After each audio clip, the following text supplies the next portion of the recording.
So it's really with great pleasure. I'm so glad to see everybody here again for what is the third installment of the lecture series on the anthropology of religion, money, and the economy. And it's been an ongoing and very interesting, provocative dialogue. We're really fortunate today to have somebody who's been, I think, a path breaker in many of these areas.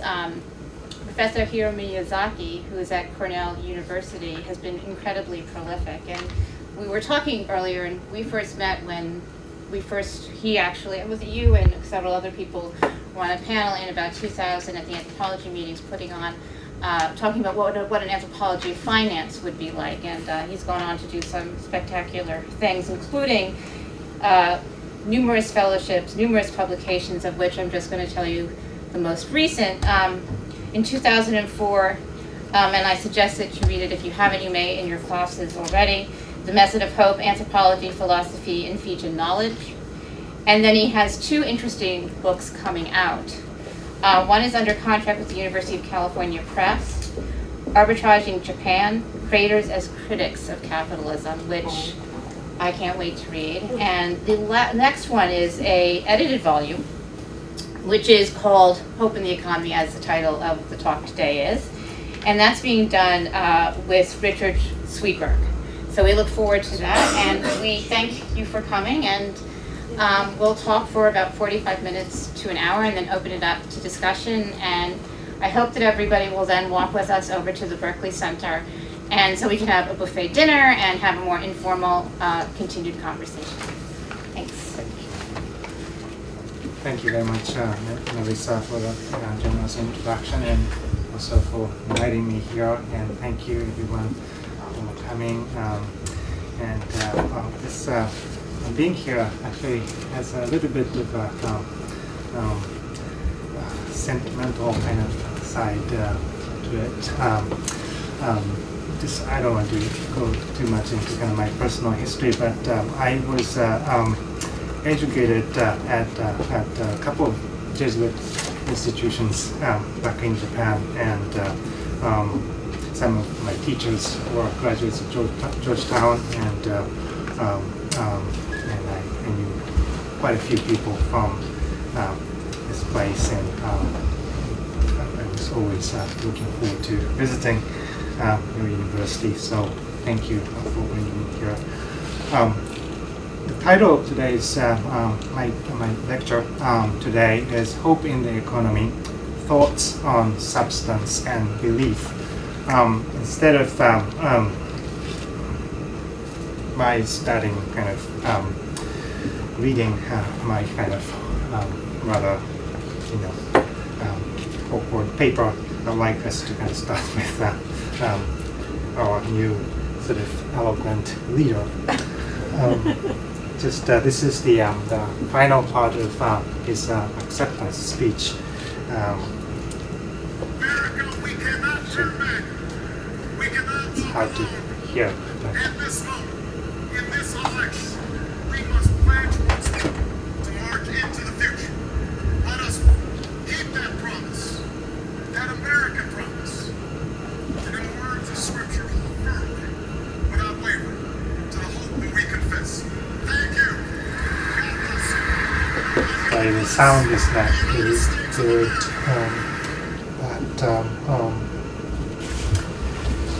Hold firmly without wavering to the hope that we confess. On August 28th, at the Democratic National Convention, Senator Barack Obama concluded his acceptance speech, The American Promise, with this passage from the Bible. It's a passage from a letter to the Hebrews. In his numerous campaign speeches, Obama deployed an idea of hope loosely drawn from his Christian faith. For him, hope is not the same as optimism, nor does it connote passivity. Hope is that thing inside us that insists, despite all evidence to the contrary, that something better awaits us if we have the courage to reach for it, and to work for it, and to fight for it, he said after his first victory in Iowa. And this audacity of hope is God's greatest gift to us, the bedrock of the nation, the belief in things not seen, the belief that there are better days ahead, as he noted at his celebrated keynote address a few years ago. During the campaign, Barack Obama's political ascendance was regularly attributed to his style. For his critics, Obama's appeal to hope was nothing but evidence of what they saw as his lack of substance, that is, his lack of experience and the lack of specificity and originality in his policy proposals. Over time, however, Obama seems to have proven that he has both style and substance, as Colin Powell put it in endorsing Obama's candidacy in October 2008. And the New York Times editorial board reached a similar conclusion. Mr. Obama has met challenge after challenge, growing as a leader and putting real, fresh flesh on his early promises of hope and change. This paper seeks to complicate the relationship between hope and substance by examining several different views of substance at the intersections of the religious and economic. I first turn to Pope Benedict XVI's meditation on the substance of Christian hope, based on the same letter to the Hebrews Barack Obama used to conclude his acceptance speech at the Democratic National Convention. In this meditation, Pope Benedict defines the spiritual substance of Christian hope. Defines the spiritual substance of belief vis-a-vis the material substance of property. This encyclical is also about the relationship between the economic and the theological. In his view, the former serves as the substance of Christian hope. I then turn to two forms of economic exchange: indigenous Fijian ceremonial gift-giving and Japanese financial derivatives trading, in order to bring into view two contrasting configurations of substance. In indigenous Fijian gift-giving, hope fulfilled in exchange among humans serves as the substance of humans' belief in God. In Japanese financial derivatives trading, a subjunctive as-if mode of belief embedded in the idea of arbitrage, a dominant trading strategy among professional traders, replicates an equally subjunctive form of substance. These observations point to the centrality of the definition of substance in the production of hope, which in the terms of this paper, which means in the terms of this paper, reorientation from no longer to not yet.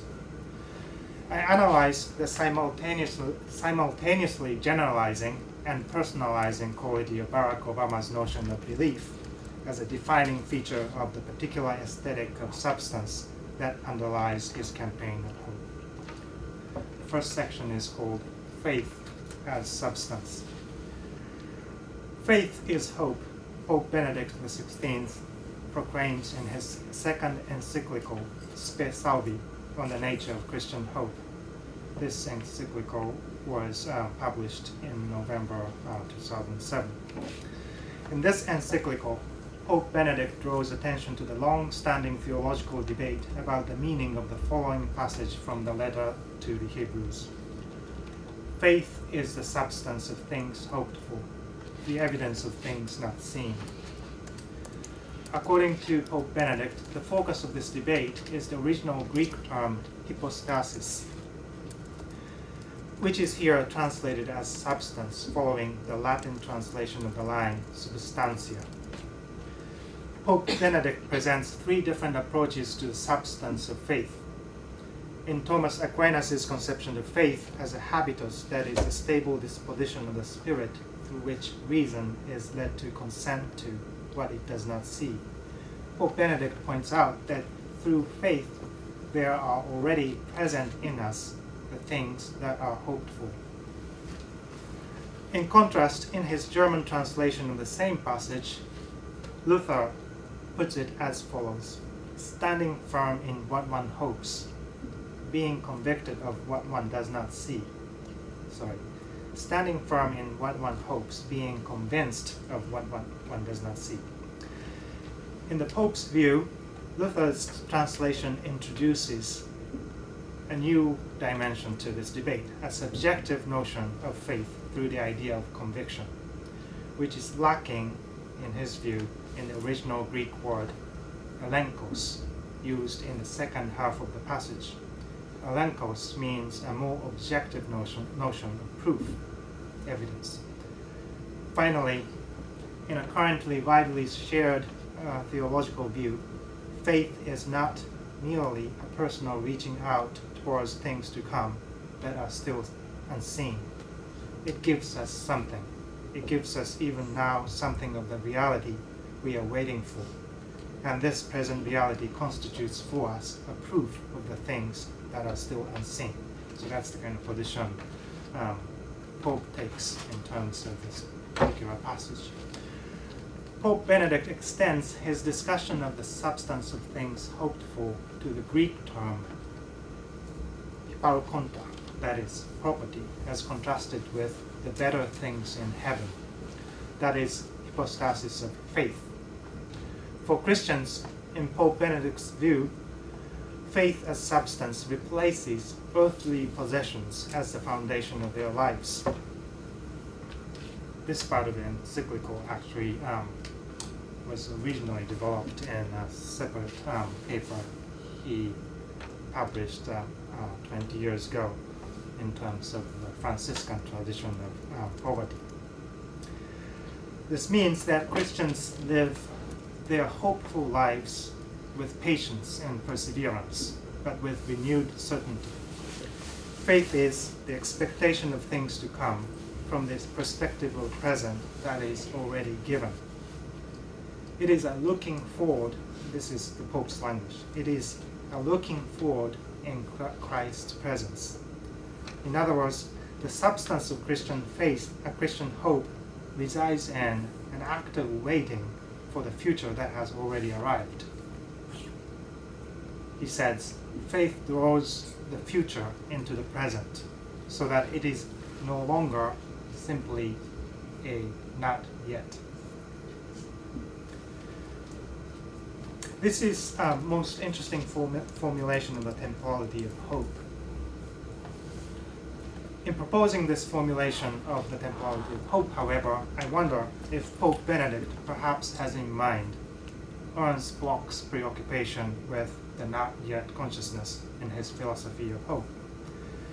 The atheist Marxist Bloch proposes to replace God with the principle of not yet, arguing that in religions, the principle of not yet has been hypostasized as God. In other words, in his view, as I have suggested elsewhere, it is not God that is the source of hope, but hope that is the source of God. And from this point of view, whether hope implies humility before God or the limitless potential of human agency becomes irrelevant, because for Bloch, the source of hope is neither faith in God nor faith in humans. Hope is a source of such faith. This ostensibly atheist formulation of hope reverses the relationship between belief and hope entailed in the theological preoccupation with hope's substance. This perspective collapses belief into hope and turns hope into substance of its own. It is important to note, however, that Bloch's attention to the not yet consciousness responds to the Freudian preoccupation with a no longer consciousness. Moreover, to the extent that Bloch's philosophy of hope seeks to hope rather than contemplate the nature of hope, reorientation from no longer to not yet in Bloch's work is the very method by which Bloch seeks to generate hope. In other words, Bloch's philosophy of hope and Pope Benedict's latent critique of Bloch's atheist Marxist formulation of hope share more than they would ever admit. that is, an operation of reorientation from no longer to not yet. And both accomplish this reorientation through the redefinition of what counts as substance. I now turn to two different kinds of substance entailed in hope in two different kinds of economic exchange. The next section is called Gifts as Substance. As generations of anthropologists have sought to explain, the indigenous Fijian term for land, vanua, simultaneously means land and people. As the owners of over 83% of the territory of the multi-ethnic state of Fiji, indigenous Fijians regard their land as both property from which they earn rent and a truth, dina. Here, the earthly possession of land guarantees the enduring power of the truth, that is, the effectiveness of chiefs and people. In other words, vanua, land, integrates the two kinds of substance Pope Benedict mentions in his encyclical. Land here is simultaneously at once material and spiritual substance. In the indigenous Fijian view, land in turn is interchangeable with Christian faith. Almost all of indigenous Fijians are Christians. They have been so for the last more than 100 years. The dynamic and circular relationship between land and Christian faith guarantees the continual renewal of the indigenous Fijian faith in land as the substance of their Christian hope. This represents a significant departure from the biblical rendition of the relationship between the two, however, as expressed in the same letter to the Hebrews. So in the letter to the Hebrews, there's the following passage about the relationship between custom and Christian faith. For the law, having law here means customary sacrifice. For the law having a shadow of good things to come, and not the very image of the things, can never with those sacrifices which they offered year by year perfect. Here, only Christ is capable of making Christians perfect. For indigenous Fijian Christians, in contrast, the ontological relationship between land and Christian faith is much more interdependent. The interdependent relationship between land and Christian faith among indigenous Fijians manifests itself in the performative interplay of no longer and not yet embedded in indigenous Fijian ceremonial gift-giving. In every episode of indigenous Fijian gift-giving, gift givers and gift receivers face each other spatially. After the spokesperson for the gift givers describes the meaning of their gifts, there is a moment in which he pauses and waits for a response from the gift receivers. This moment of not yet is followed by a dramatic performance of acceptance and recognition by the spokesperson for the gift receivers. After accepting the gifts, the spokesman for the gift receivers goes on to deny the necessity of exchange, and then seeks to create another moment of not yet by offering the gifts to God. I'm not simply just describing this one episode. This is a very standard manner of speech in the context of gift giving in Fiji. This second moment of not yet replicates the first moment of not yet on a different terrain, that is, on the terrain of indigenous Fijian Christian faith.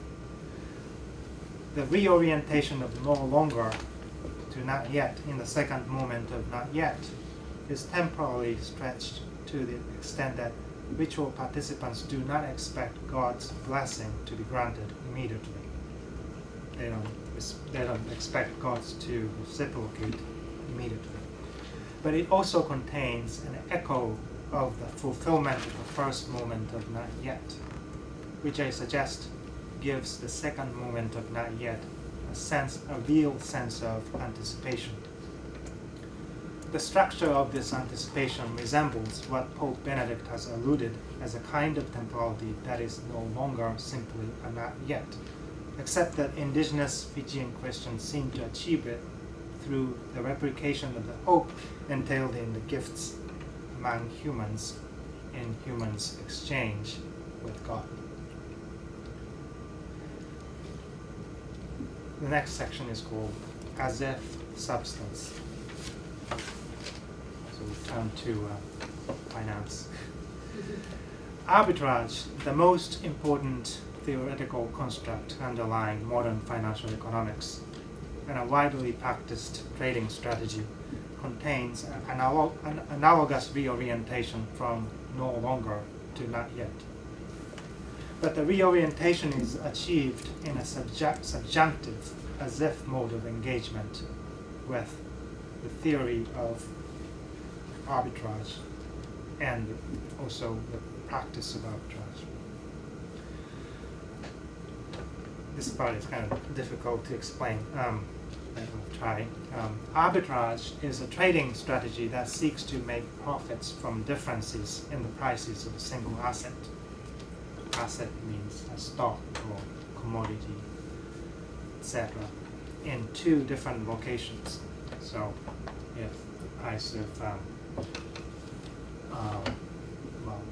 Sony stock in New York is higher than the price of the same stock in Tokyo, you basically sell whatever is higher while simultaneously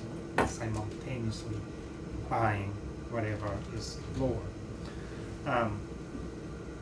In order to sell what you don't own, you have to borrow stocks, so it's kind of a complicated maneuver. But and then eventually, the prices of the same stock will kind of would converge in theory, and when that happens, you sort of reverse the transactions, and the difference becomes your profit. And but that kind of arbitrage rarely kind of happens. It's just too simplistic. If you can make money that way, everyone can. So professional arbitrageurs sort of try to sort of find economically related assets that no one would think of, or even they manufacture or replicate in their terms what is analogous to a stock or asset being traded in the market, and trade those two assets simultaneously. So, but the simple kind of principle here is buying low and selling high. But it's not like just buying low and selling high, but it's you have sort of when prices kind of converge, you have to sort of reverse the transactions. So it's not like buying buying a stock that you think is undervalued now and sell it in the future. But you have to kind of hold on to two different assets that move kind of in a correlated manner, but in opposite directions over time. So, I can explain this a little bit more completely, perhaps, if you'd like me to. But so things will be a little bit more complicated here. To discover an arbitrage opportunity, however, arbitrageurs need to calculate the prices of these assets backwards by assuming a condition of no arbitrage. That is, a hypothetical condition in which no arbitrage between the two assets in question is possible. So when you sort of, let's say well, the simplest case is Sony stock in New York and Sony stock in Tokyo, and so but here, by anyone's account, you would expect the prices to converge, right? So when the prices converge, that's a sort of condition of no arbitrage. But so you can sort of extend this logic to many other kinds of more kind of convoluted relationship between different assets. So basically, so you have to sort of assume that sometime in the future, all economically linked assets, sort of assets prices somehow kind of stabilize in the way that arbitrage is not possible. So so you have to kind of you sort of calculate the level, that price level of the prices at that level of stability, equilibrium, in order to detect an opportunity to exploit an arbitrage opportunity. So it's critical for an arbitrager to assume that there is a situation, hypothetical situation in the future that arbitrage cannot be done. Right? So arbitragers seek to make profits by exploiting arbitrage opportunities that are only sort of visible from that hypothetical condition. So the practice of arbitrage is linked to and is enabled by this fictional situation of no arbitrage. In theory, also, it is arbitrage that brings about a condition of no arbitrage. So what's interesting about arbitrage is, from arbitrage's point of view, arbitrage is simultaneously their own action and the general market mechanism. So if you don't sort of exploit this arbitrage opportunity, someone else will. So that's always their assumption. So the market sort of works in the way arbitrage opportunities are eliminated. That's a kind of theoretical assumption, and arbitragers all know that it is theoretical, and that's the key. So the temporality of arbitrage is not unlike Pope Benedict's paradoxical formulation of the temporality of Christian hope. Arbitrage is also no longer simply a not yet. So to the extent that arbitrage exploits a moment of not yet, made visible only in relation to a hypothetical moment of no longer, in which arbitrage opportunities no longer exist due to arbitrage's own action.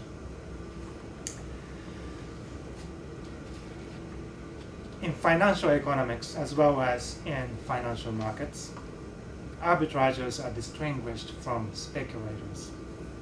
The textbook distinction between arbitragers and speculators focuses on their respective approaches to risk.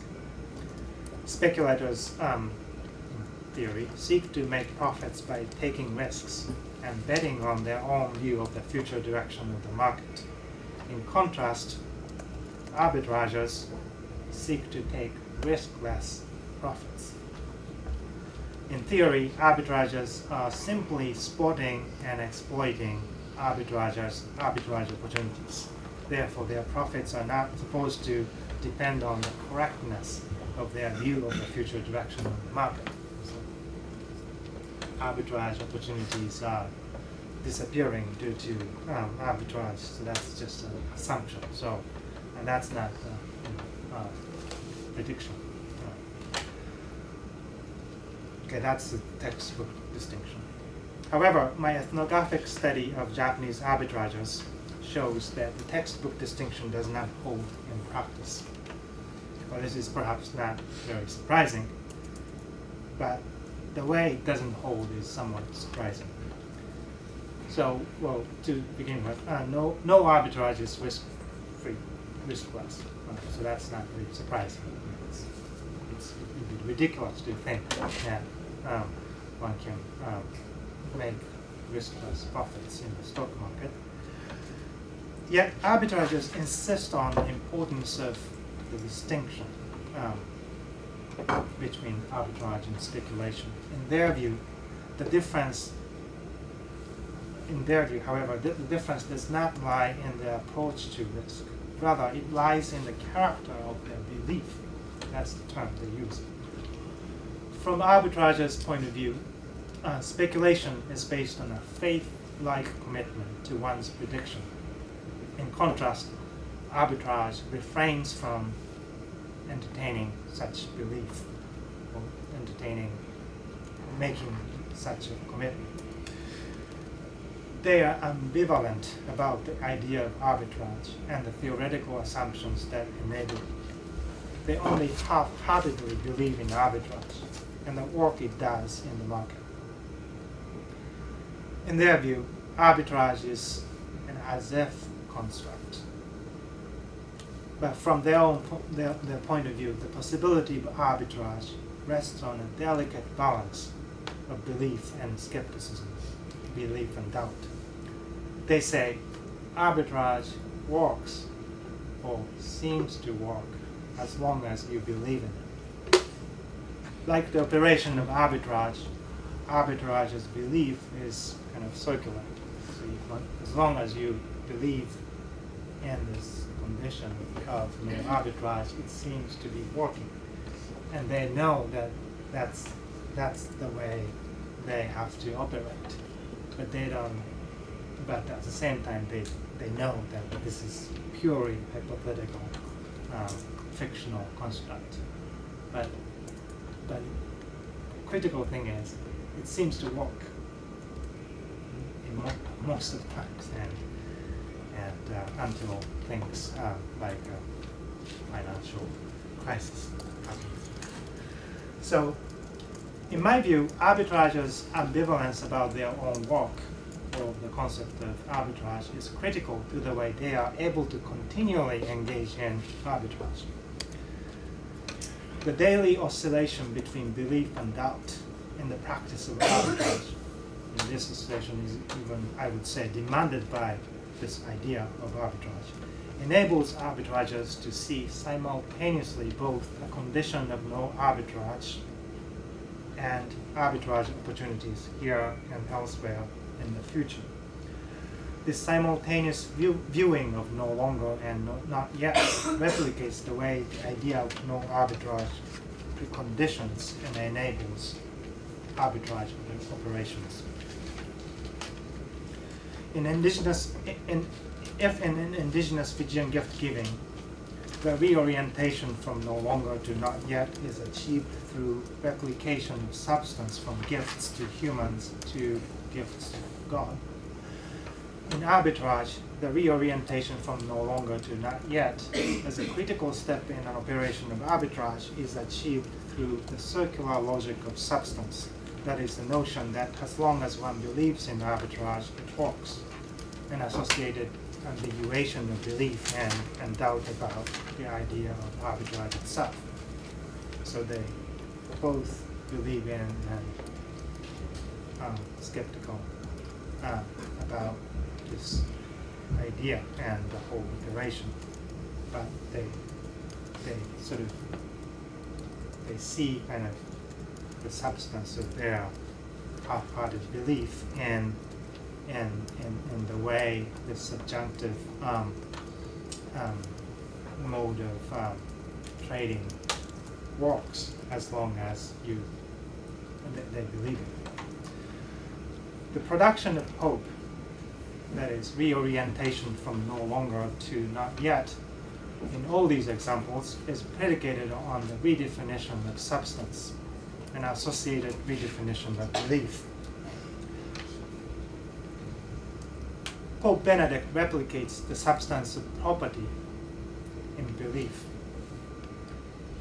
Indigenous Fijians replicate the substance of hope in gifts in their Christian faith.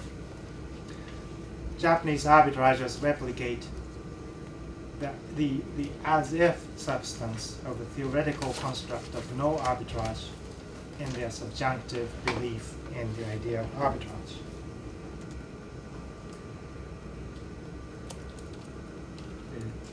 In conclusion, in light of this observation, I'd like to suggest that Barack Obama did not need to add substance to his style over time, in contradiction to some of the sort of dominant observations about how Obama became more substantive. His campaign of hope inherently entailed a reworking of the contours of substance and belief. In response to the repeated charges of the lack of specificity and substance in his appeal to hope, Barack Obama persistently insisted on the general quality of change his campaign sought. Obama's campaign kept change general to the extent that it became personal. The equation of the general and the personal was often accomplished by rhetorical shifts from I to you and to we, most famously exemplified by his Super Tuesday speech. Change will not come if we wait for some other person or some other time. We are the ones we've been waiting for. We are the change that we seek. We are the hope of the future. As I have mentioned elsewhere, a glimpse of the power of Barack Obama's simultaneously general and profoundly personal conception of change can be found in an interview given by will.i.am, the producer of the highly influential Yes We Can song. Barack Obama's speech in New Hampshire inspired me to look inside myself and outwards towards the world. It inspired me to want to change myself to better the world and take a leap towards change, and hope that others become inspired to do the same, change themselves, change their greed, change their fears, and if we change that, we got something. Here, Obama's call for change seems to have inspired will.i.am to change himself. I argue that such replication of hope, that is reorientation from no longer to no not yet, in specific individuals like will.i.am, was triggered by the redefinition of belief as found in the following statement by Obama. I'm asking you to believe, not just in my ability to bring about real change in Washington. I'm asking you to believe in yours. This became kind of slogan put on the campaign website for a long time. An associated redefinition of what counts as substance. Like belief in Obama's campaign of hope, substance became personal. The victory speech of Barack Obama delivered in the evening of the election day in Chicago explicitly initiates yet another reorientation from no longer to not yet. I would play it, except that the sound is not really good, so I will sort of read some of it.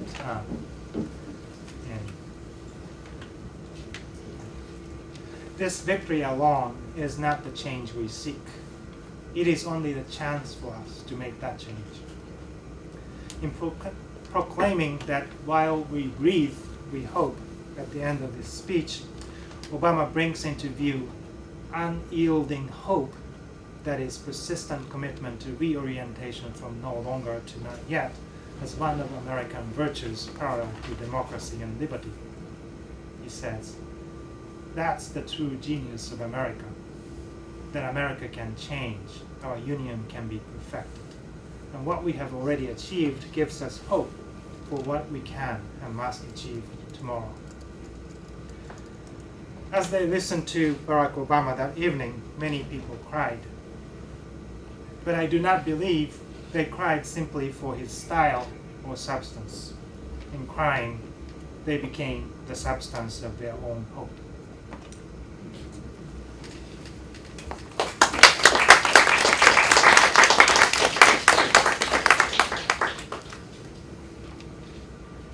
Open it up to questions. You need a question, then I've got one. Thank you very much. That was fascinating.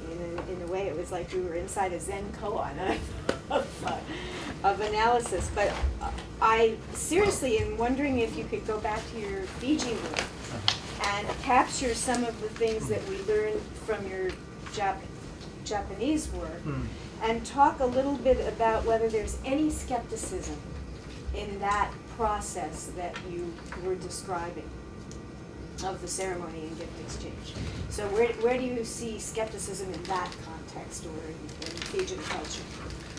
Right, that's a really interesting question.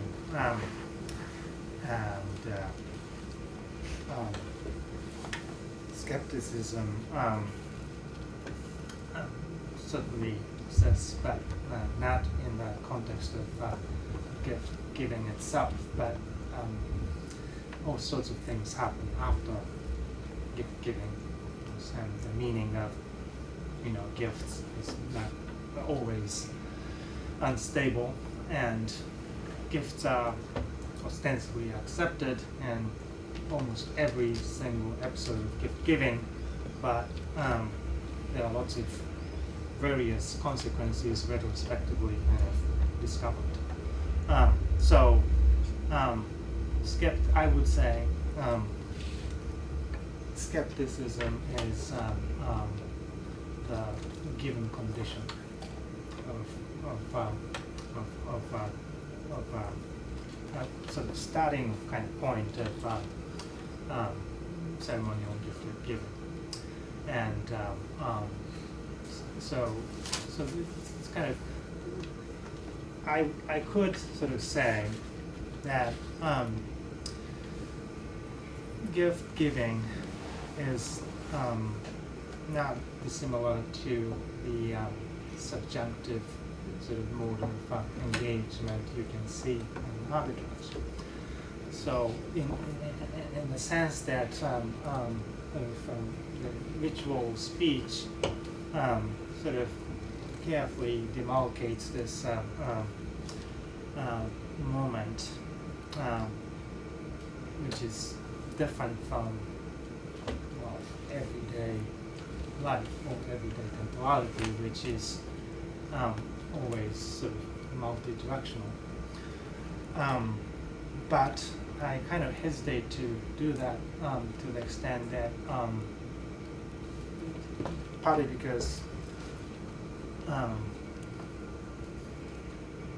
there is a real sense of truth to indigenous Fijian ceremonial gift giving that you can't find in arbitrage. There's a real commitment and the truthfulness and effectiveness of ritual action, which doesn't really mean that ritual action solves everything in life, but there's a real care really taken to prepare the ritual space and prepare speeches and prepare dresses to wear and all that. So all the work is invested, and effort is invested in ritual performance in a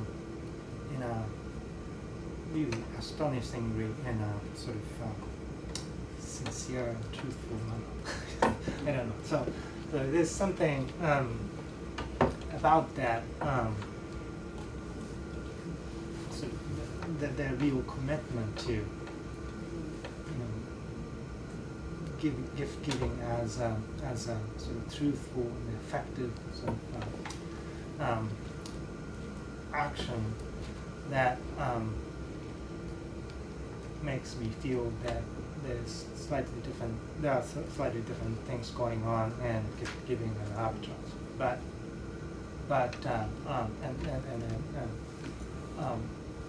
I think that, and I think you're right. I mean, it's, in the overall scheme of things, there's a kind of sort of similar, sort of not similar, analogous articulation of belief and doubt in both cases.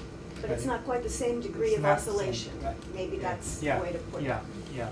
Anyway, there's probably other Yeah. questions. Sorry. I'm just sort of following up on that. I'm just curious, in light of the financial meltdown, I'm wondering if the model that you've talked about, the, sort of the doubt and the ambiguity that's built into it, if that's affected the arbitrage model in some sense, if you've had a chance to talk to the traders, and if their sort of sense of the hypothetical nature of it has been destabilized in Right. some way. Well, I don't know, because the current crisis, is a kind of slightly kind of removed from the kind of arbitrage I'm discussing here, but arbitrage was pretty much was the ostensible cause of the financial crisis 10 years ago. Okay. The fall of the collapse of long-term capital management, which is a very successful hedge fund based here, and which deployed arbitrage as principal strategy. But what happened then? I mean, my research started immediately around that time. So I talked to my fellow arbitragers about that. But then arbitrage was never the cause of that crisis. It was humans who believed too much. So that's the kind of link. So if you believe in this too much, you kind of become a speculator and Right, tip into the speculation. Yeah, that's right. So you have to kind of take the delicate balance. Thank you for that lecture. My question is, do you think that hope and faith is a prerequisite for change or more of a catalyst for it? And to play off of the last question, do you believe it's possible for governing regimes or economies to change without the population's faith and belief in that change?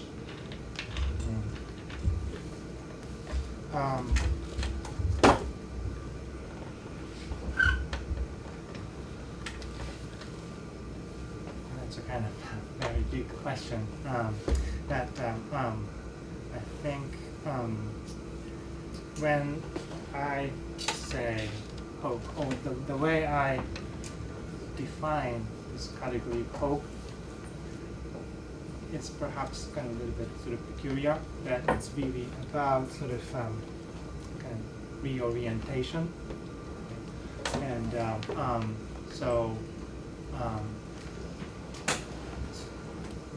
so it is it's kind of a it's change itself, right? Like a kind of turning, right? But it doesn't sort of connote sort of any sort of particular kind of directionality.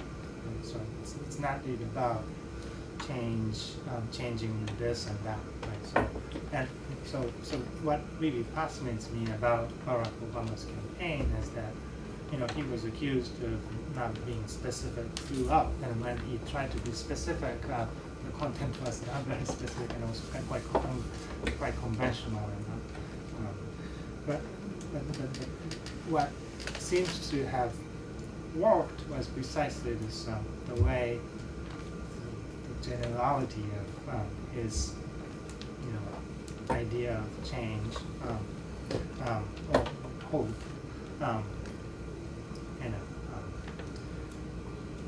replicated itself from him to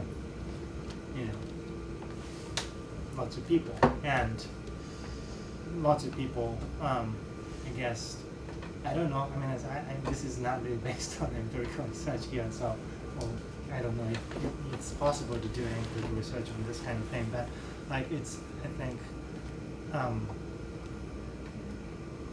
what Obama was inviting us to do is not to, ostensibly, not to follow him or believe in him, but believe in himself, and that's a kind of interesting kind of move as a politician, for a politician to make, right? And oftentimes in many, in long history of humankind, like, the idea of hope has been deployed in various ways, and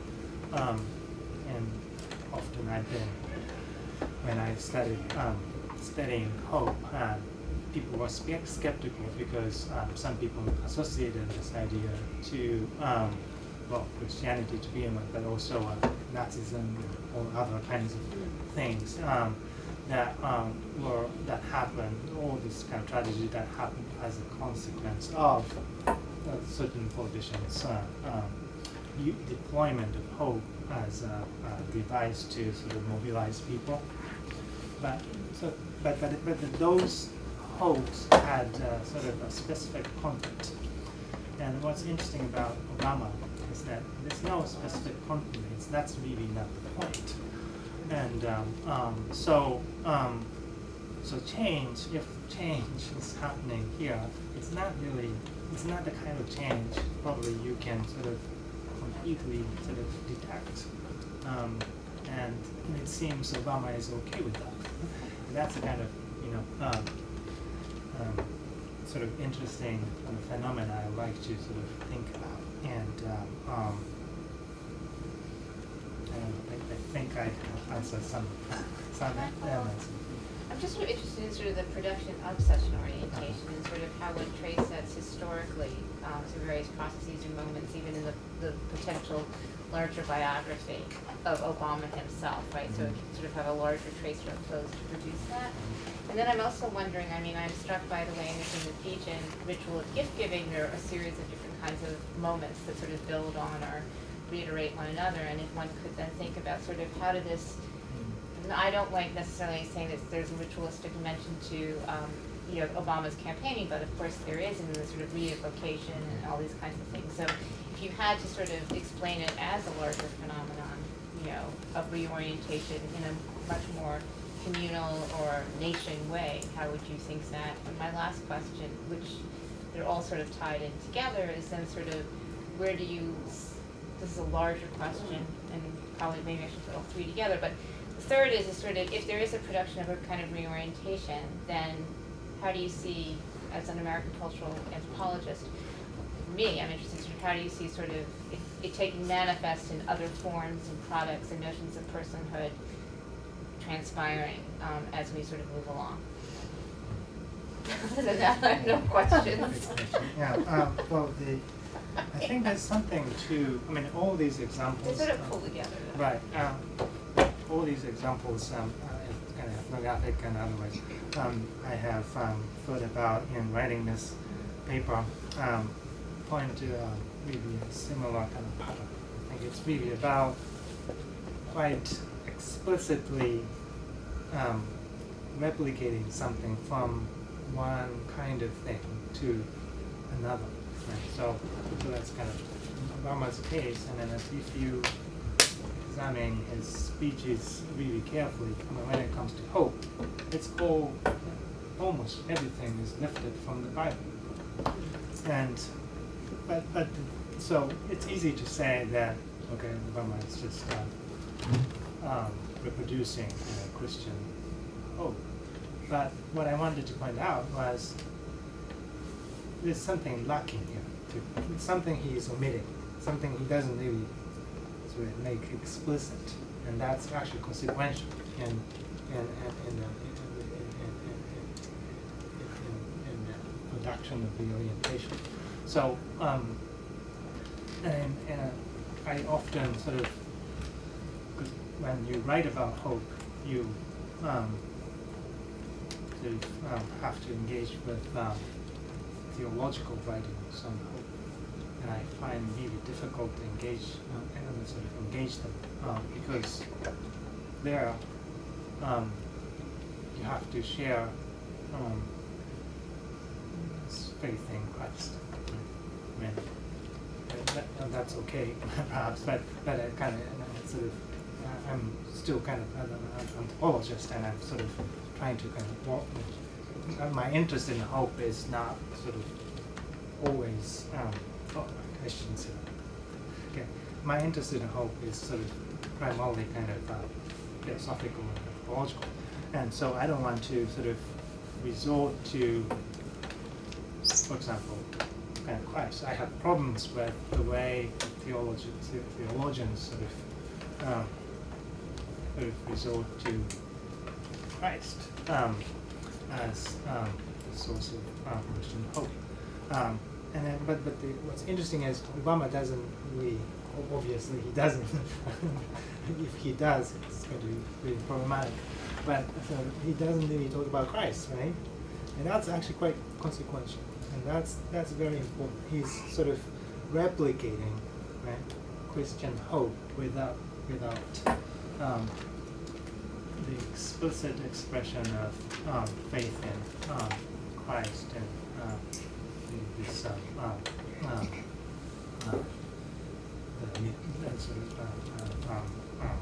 mystery of resurrection. Because when you talk about Christian hope, you can't really separate Christian hope from resurrection, and that's what the Pope is talking about. But this sort of replication, you can kind of do that kind of replication within perhaps theological kind of range of theological possibilities, but with this explicit sort of effort to replicate something from one kind of quantum to another is consequential to the production of kind of reorientation we're talking about. And then sort of that happens in arbitrage too. Like, well, if you just looking at financial economics textbook, you don't get this, but traders, the traders I studied, all traders I have not really studied actually. They're kind of friends, but they don't. They kind of talk about belief and faith and religious faith and their interest in sort of New Age religiosity and all that.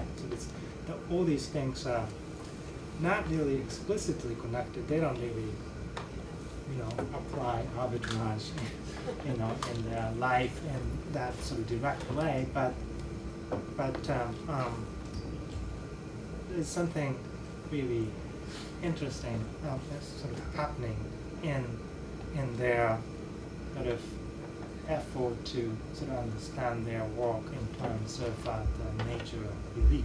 So that's, they are thinking about religion when they're sort of talking about this construct of arbitrage. And so that kind of articulation of religious and economic is a very different kind of articulation perhaps some of the sort of earlier speakers in this series may have mentioned.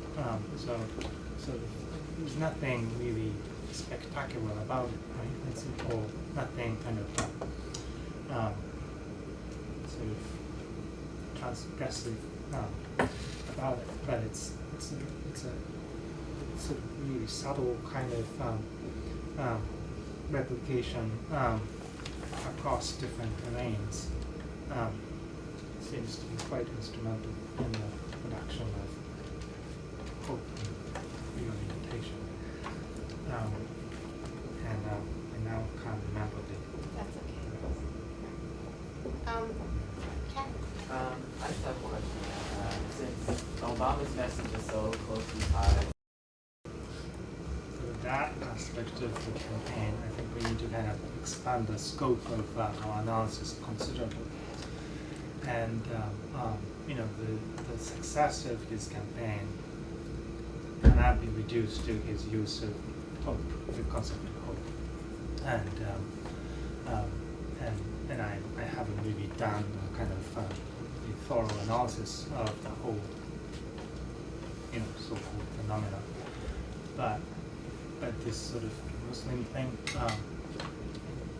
and sort of his middle name and all that, I think there's something interesting about the fact that he could be interpreted several different ways. When he actually exploits some of them, right? Like the final week, he seems to emerge as a man from Kansas or something like that. But sort of this he did exploit this sort of the fact that he can't be reduced to one category. And that actually kind of, I think, worked in an interesting way. I mean, I haven't really analyzed it, but that has something to do with that contributed to sort of success. And I think if you are to really understand the historical significance of the campaign, you need to kind of really cast a much wider net than I have done here. And it's kind of, this paper is somewhat sort of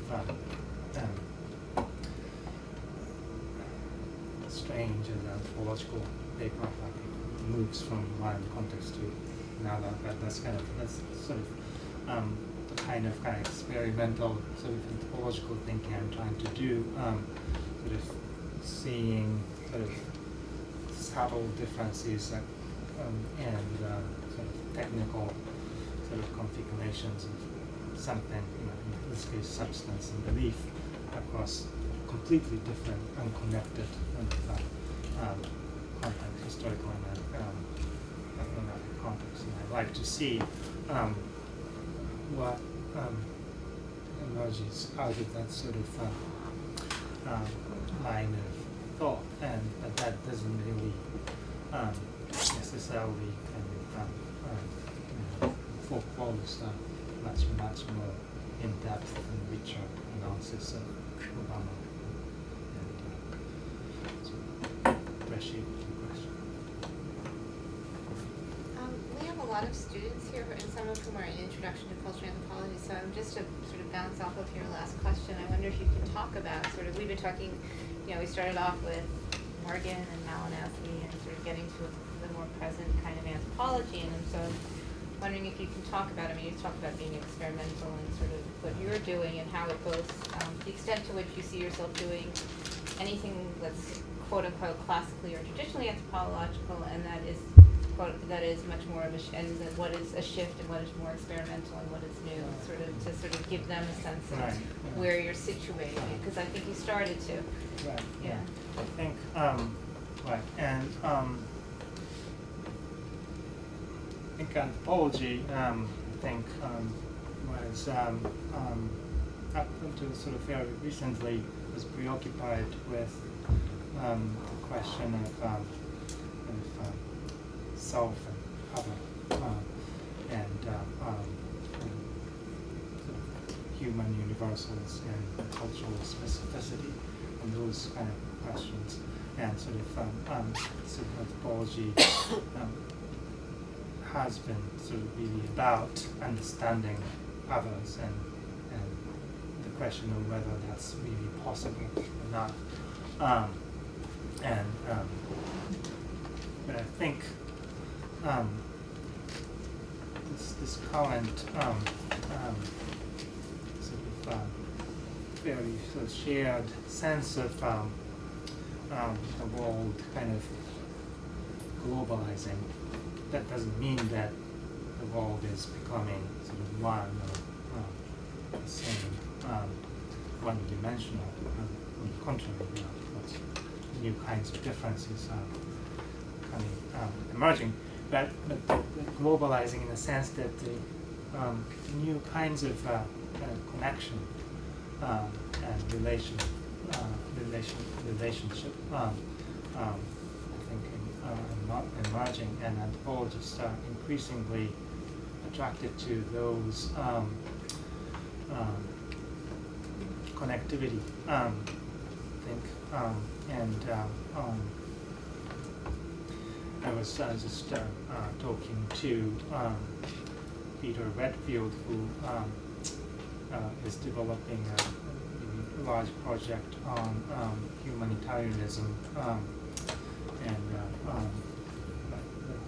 he was saying this the other day that it's really sort of anthropologists like him are now studying NGOs and those other kind of forms of institution that sort of connect things completely differently from the way anthropologists used to imagine humans related to each other, right? Through kinship and clanship, or even the state and nation. So, so that's sort of kind of a different kinds of connectivity and relationality. I think asking anthropologists to sort of come up with different ways to relate things. Like I think sort of in the past, like if you look at kind of classic ethnographies are very rich, and you kind of reduce them to one idea or the other. That like conventional kind of wisdom anthropology was like anthropologists were there to see sort of things kind of connected and related, like politics and religion are related, and economy is actually embedded in all these social and cultural and religious institutions, etc. But there was a kind of a sort of assumption was that there was kind of clear kind of demarcation right within a sort of context. But now NGOs and all the other things are sort of operating on a completely different sort of sphere of signification and relationality. So I think so that seems to be kind of one very sort of powerful sort of insight emerging from people like Peter Redfield and others who are sort of studying kind of global kind of networks and movements. So my work is not so much about those institutions, but sort of analytically speaking, I'm interested in sort of different ways anthropological sort of analytical sort of mode of relating things could be sort of directed. So I think in this paper I try to kind of focus on this idea of that's just substance, but sort of the particular technique of modifying what counts as substance as a sort of shared sort of operation across different contexts, and I was trying to kind of relate sort of these seemingly unrelated things in somewhat experimental fashion. But this is kind of what I did was a little bit sort of extreme, perhaps, but sort of it kind of resonates with a kind of broader concern with new kinds of connection and new kinds of theological analysis. That was, thank you, that was absolutely fascinating. Everyone is welcome to join us and walk over to the Berkeley Center on M and 30-something. So I guess we'll have to stick together. And I just really want to thank everybody from the anthropology department in the Berkeley Center, the administrators, professors, work study people that helped, and especially to Hiro for giving what is an amazing and fabulous talk. It's 3307